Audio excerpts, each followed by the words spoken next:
এর মাঝেই কাশ্মীরে ভারতীয় সৈন্যদের দিকে অস্ত্র তাক করছে পাকিস্তান। এমনকি সেনা অবস্থান লক্ষ্য করেও অস্ত্র চালাচ্ছে পাকিস্তান বাহিনী। এত কিছুর মাঝে পাকিস্তানকে কড়া বার্তা ভারতীয় সেনাপ্রধান উপেন্দ্র দ্বিবেদীর। পাকিস্তানের উস্কানিতে ভারত কি এখন ফের জবাব দিতে প্রস্তুত? এই প্রশ্নের জবাবে সেনাপ্রধান বলেন, 2014 থেকে উভয় পক্ষই জানে যে আমরা কাজে বিশ্বাসী। আমরা আমাদের বার্তা খুব স্পষ্টভাবে দিয়ে থাকি।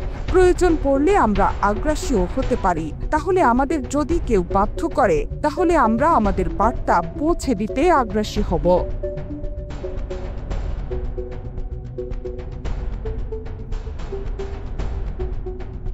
জম্মু ও কাশ্মীর প্রসঙ্গে সেনাপ্রধান বলেন, স্থানীয় সন্ত্রাসীর সংখ্যা অনেক কমে গিয়েছে, যার কারণ 2019 সালের আগস্ট মাস থেকে কাশ্মীরে আমাদের উদ্দেশ্য সম্পর্কে স্পষ্ট বার্তা গিয়েছে। কাশ্মীর ভারতের অবিচ্ছেদ্য অংশ এবং তা নিয়ে কোনোভাবে কোনো আপোষ আমরা করব না। আর এখন কাশ্মীরের সব নিরাপত্তা বাহিনী সাধারণ মানুষকে সাহায্য করতে হাতে হাত মিলিয়েছে।